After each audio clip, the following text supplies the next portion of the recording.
देखिए कंटिन्यूटी हमारी ख़त्म हो गई थी और अब हम लोग डिफरेंशिएशन पर आ गए हैं। डिफरेंशिएशन मैथमेटिक्स की बहुत ही इम्पॉर्टेंट ब्रांच है जिसको कैलकुलस बोला जाता है।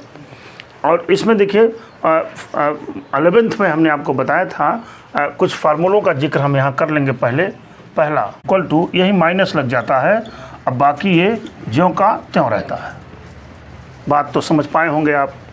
11th नंबर भी हम नोटे कर लेते हैं। 11th नंबर में था d/dx tan inverse x equal to क्या होता था, 1/1 + x² होता था। अच्छा, अब देखिए डिफरेंशिएबिलिटी का जिक्र हम करने जा रहे हैं यहाँ पर। अगर मान लीजिए f(x) is real valued function, real valued function है ये।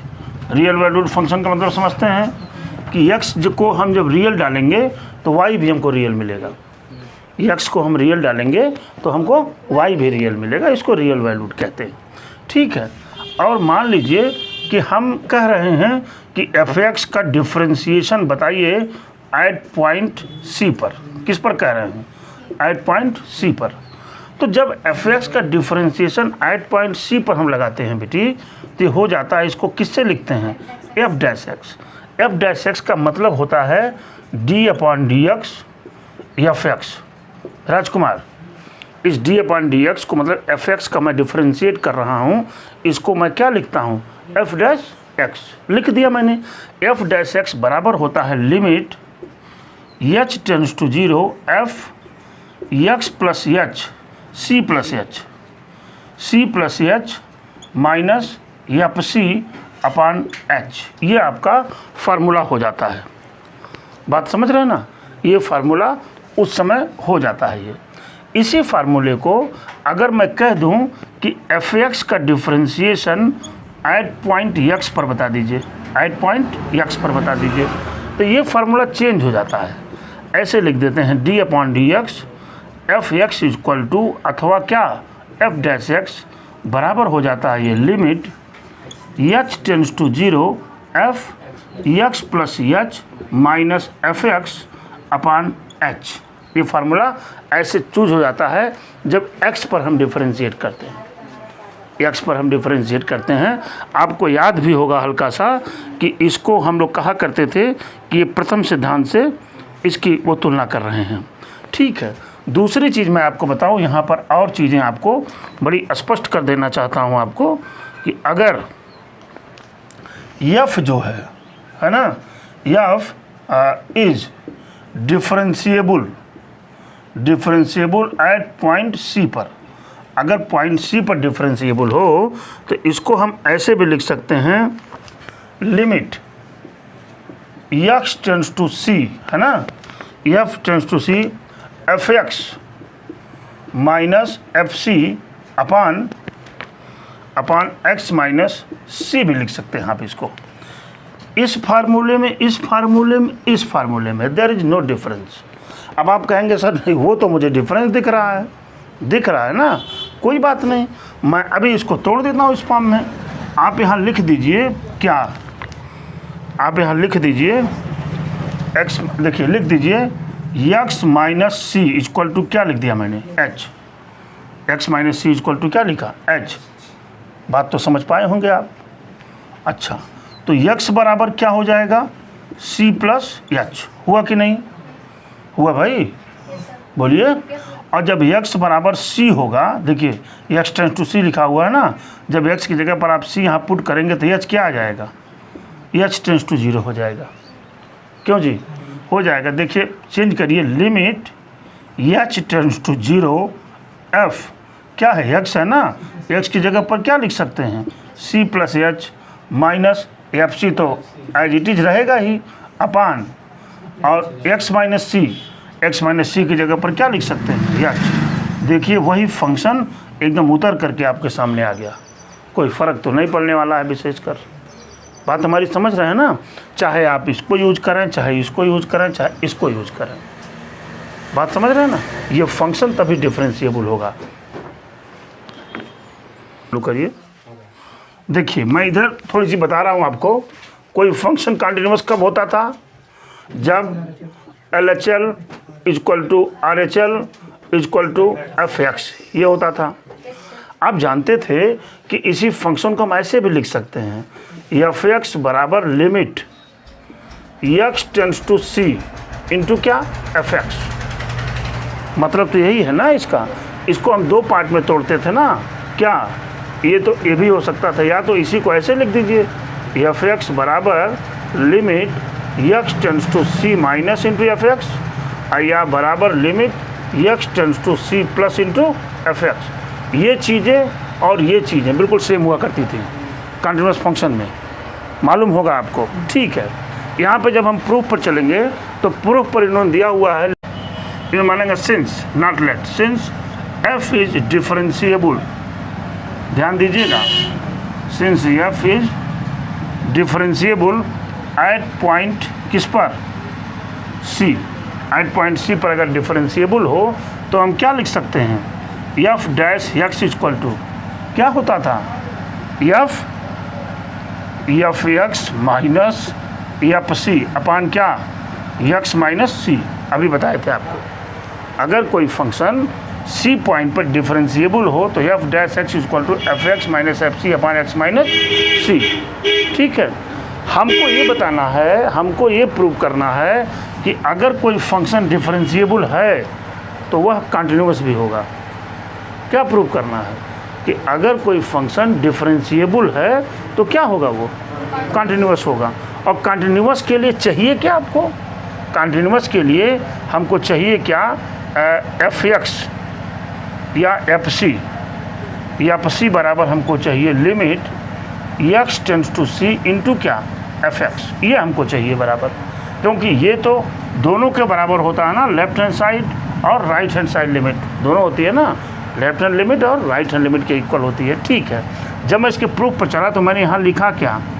FX minus FC, Durga ji FX minus क्या लिखा? FX minus FC। ये तो अपने के बराबर तो होगा ही, FX माइनस क्या? FC लिख दिया मैंने। अरे भाई, उसको मैंने उसी के क्या कर दिया? बराबर कर दिया। ठीक है, बड़ी अच्छी बात। यहाँ पर हम ये भी लिख सकते हैं, देखिए अपान लिख देता हूँ, अपान x माइनस C इंटू क्या? x माइनस C लिखा जा सकता है। अरे भाई, x माइनस C से डिवाइड किया, x माइनस C यहाँ लिख दिया, कोई बात तो है नहीं, कोई बात है क्या? कोई बात नहीं है। अब आप लिखेंगे taking limit both side, taking limit ले लीजिए, टेकिंग लिमिट क्या? Both side. Taking limit both side जब लेंगे तो क्या हो जाएगा? Limit x tends to C और क्या भाई? FX माइनस FC बराबर इधर क्या हो जाएगा? Limit x tends to C और यहाँ पर हम लिख देंगे FX माइनस FC अपान क्या हुआ? x माइनस C और इधर क्या? x minus C। बात हमारी ध्यान में आई होगी। मैंने दोनों तरफों को क्या ले लिया? लिमिट ले लिया। किस पर? किस पर? C पर, क्योंकि C पर वो फंक्शन डिफरेंशिएबल था। अब हम ये दिखाने का प्रयास कर रहे हैं कि वह फंक्शन C पर क्या है? कंटिन्यूअस भी है। हम ये दिखाने का प्रयास कर रहे हैं। आइए इधर चलते हैं। चलिए, ये तो हो गया आपका। देखिए, मैं यहाँ पर लिख दिया लिमिट, देखिए क्या लिखा? लिमिट x टेंड्स टू क्या है? C। ध्यान दीजिएगा, FX माइनस FC बराबर, इस लिमिट को तोड़ दीजिए आप, क्या ये लिख दीजिए limit x tends to C और यहाँ पर हो जाएगा FX माइनस FC अपान क्या? x minus C। और फिर यहाँ चलेंगे limit x tends to C और क्या हो जाएगा? x minus C। हुआ कि नहीं? अब देखिए, इतनी की जगह पर आप क्या लिख सकते हैं भाई? f डैश x है कि नहीं है? आपने लिखा यहाँ limit x tends to C और ये हो जाएगा FX minus FC equal to क्या हो जाएगा? f डैश x इंटू, जब C की वैल्यू यहाँ रखेंगे तो क्या हो जाएगा? ये नहीं हो जाएगा क्या? अरे भाई, राजकुमार सी माइनस सी इक्वल टू 0 हो जाएगा ये। अब देखिए ये क्या मिलेगा आपको, limit x tends to C F X minus limit x tends to C into क्या एफ सी।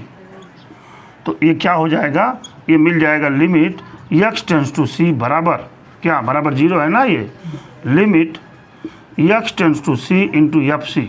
ये किसके बराबर, यहाँ एफ एक्स छूट गया क्यों, ये हो जाएगा limit x tends to C into F X बराबर क्या, एफ सी। ये देखिए फंक्शन आपने कंटिन्यूटी इसकी प्रूव कर दी, यहाँ पर देख रहे हैं ना। ठीक है, आप रोकें इसको, फिर बताते हैं आगे। अब राजकुमार इधर देखिए, मैं आपको यहाँ बता रहा हूँ derivatives of composite function. Composite function माने जिसमें फंक्शन में फंक्शन जुटा हुआ हो, ठीक है। आप क्या करिए, देखिए एफ एक्स बराबर लिखा हुआ 2x + 1 का होल क्यूब। या तो जब मैंने कहा कि ज़रा इसको डिफरेंशिएट कर दीजिए, तो डिफरेंशिएशन में या तो आप ये कर दीजिए एफ एक्स बराबर a + b के होल क्यूब का फॉर्मूला लगा दीजिए, या तो ये कर दीजिए। a + b के होल क्यूब का क्या फार्मूला होता है, a³ + b³ + 3a। a means 2x और b मीन्स 1 और इंटू क्या a + b 2x + 1 होता है कि नहीं।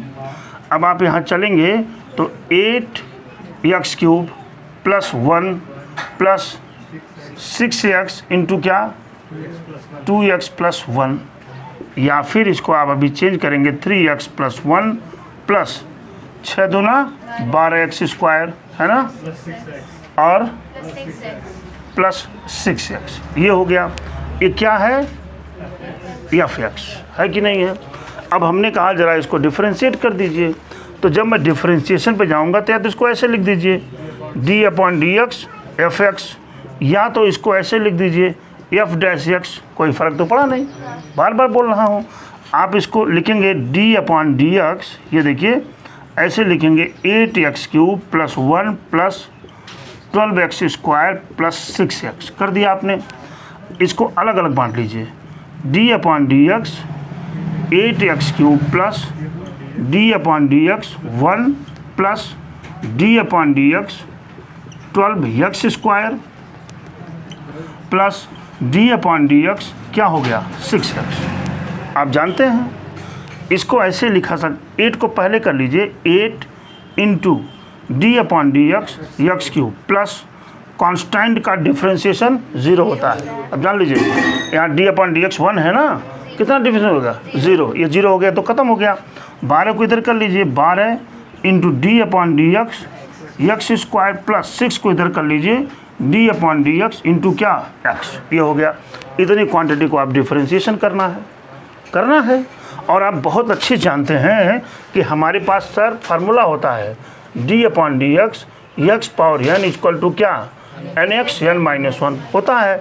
तो जब हम इसके डिफरेंशिएशन पे चलेंगे, यानी f' को निकालने का प्रयास करेंगे यहाँ से, तो 8 × x³ का करेंगे तो n माने 3 n3 है ना, तो लिखेंगे 3x nx हो गया ना।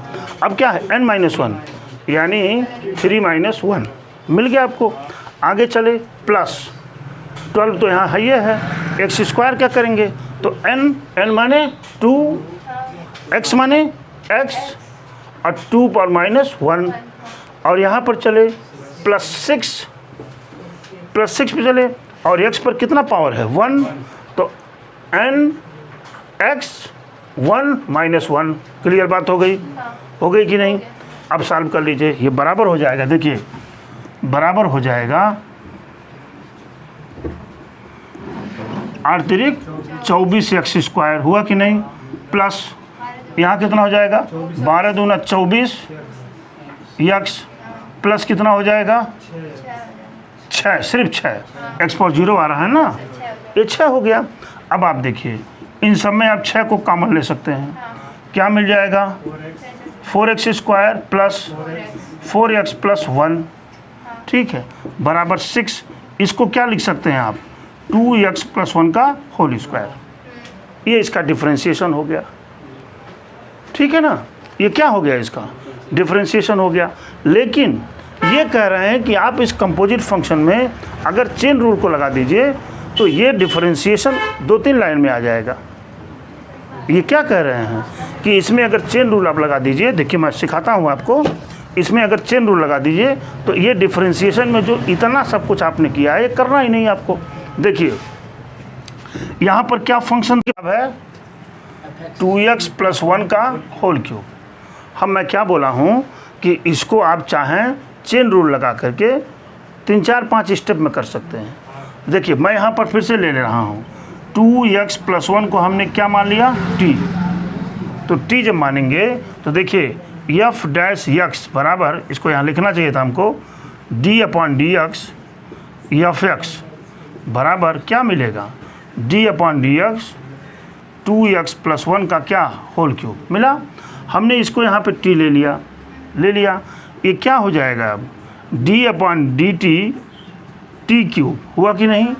अब फिर t का करेंगे तो d/dx इंटू क्या, t हो गया कि नहीं, ठीक है। अच्छा जब इसका हम करेंगे तो क्या मिलेगा, 3t² होता है ना, तो लिखेंगे 3t² इंटू d/dx और t की वैल्यू क्या थी, 2x + 1। अच्छा 3t² की वैल्यू यहाँ से क्या हो गई, 2x + 1 का होल स्क्वायर इंटू, यहाँ देखिए 2 इंटू d/dx x प्लस, ये तो 0 हो जाएगा, चाहे लिखें चाहे ना लिखें उसे लिख ही दीजिए, d/dx 1। क्यों जी, अब देखिए ये मिलेगा 2x + 1 का होल स्क्वायर इंटू इसका डिफरेंशिएशन 1, कितना होगा 1, तो क्या मिलेगा सिर्फ 2, और ये बराबर क्या मिल गया 6, 2x + 1 का होल स्क्वायर। यही आपका आंसर हो गया। देखिए ये इतने में ही आप इसको कर लिए, चेन रूल लगाए। कल हम इस पर और बृहद रूप से चर्चा करेंगे।